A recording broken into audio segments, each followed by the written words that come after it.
What is so bad about being attached? By Krishna's mercy. यं हि न व्यथ्यन्ते ते पुरुषं पुरुषर्षभ समदुःखसुखं धीरं सोमृतत्वाय कल्पते.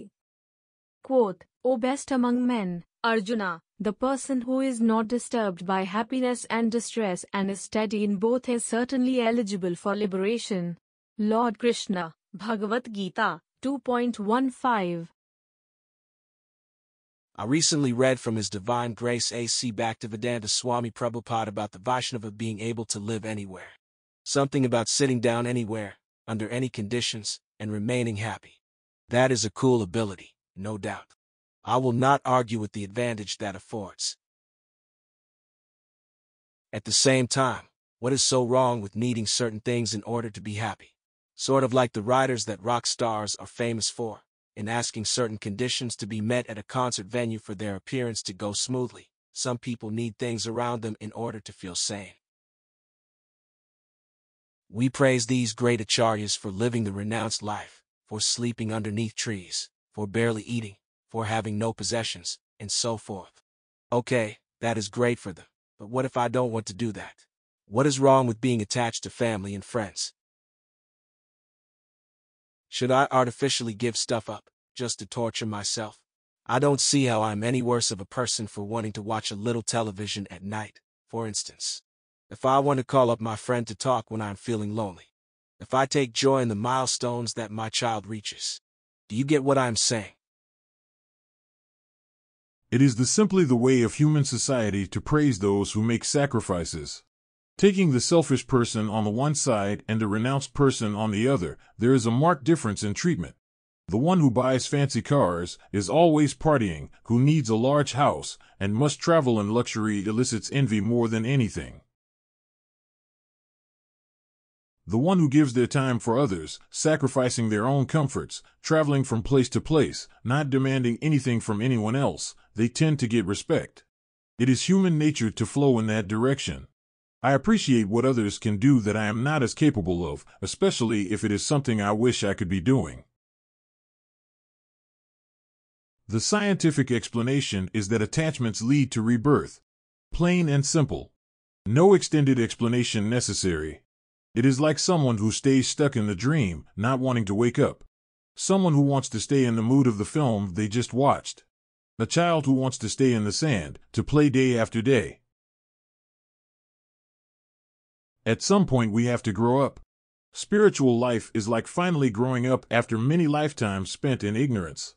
Spiritual life as a discipline begins with knowledge and renunciation. The two work together, hand in hand. The knowledge I receive makes me reassess my interests.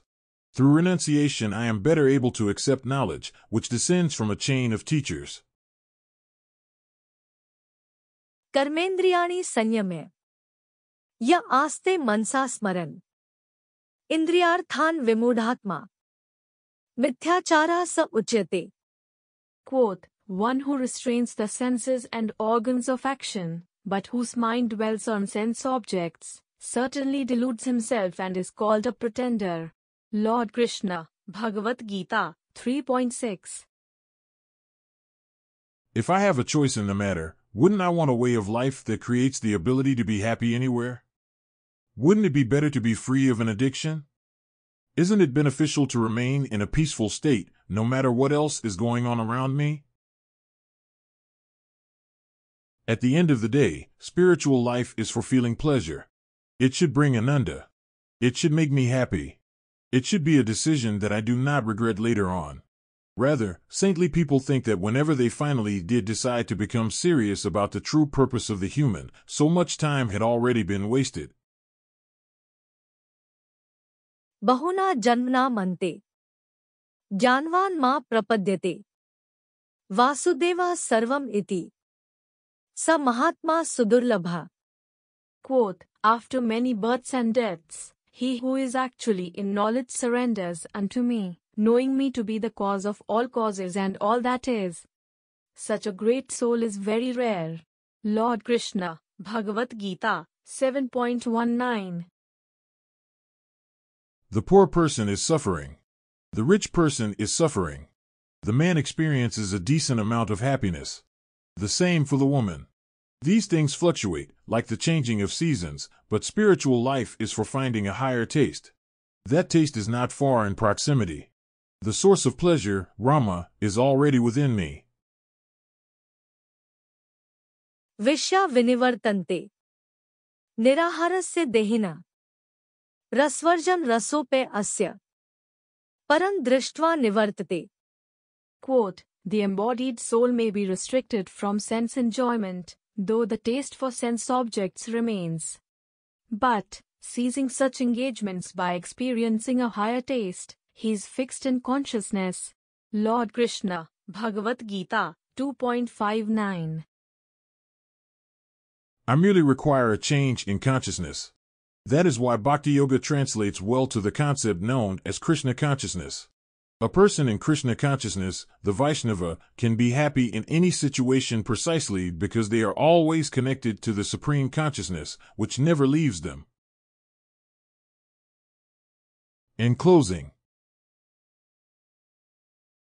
advantage in that way, that in any place can stay, through renunciation proceeded, where extravagance not needed, because keeping always in mind the one in whom Ananda to find. Consciousness shifted from teaching to a higher taste reaching.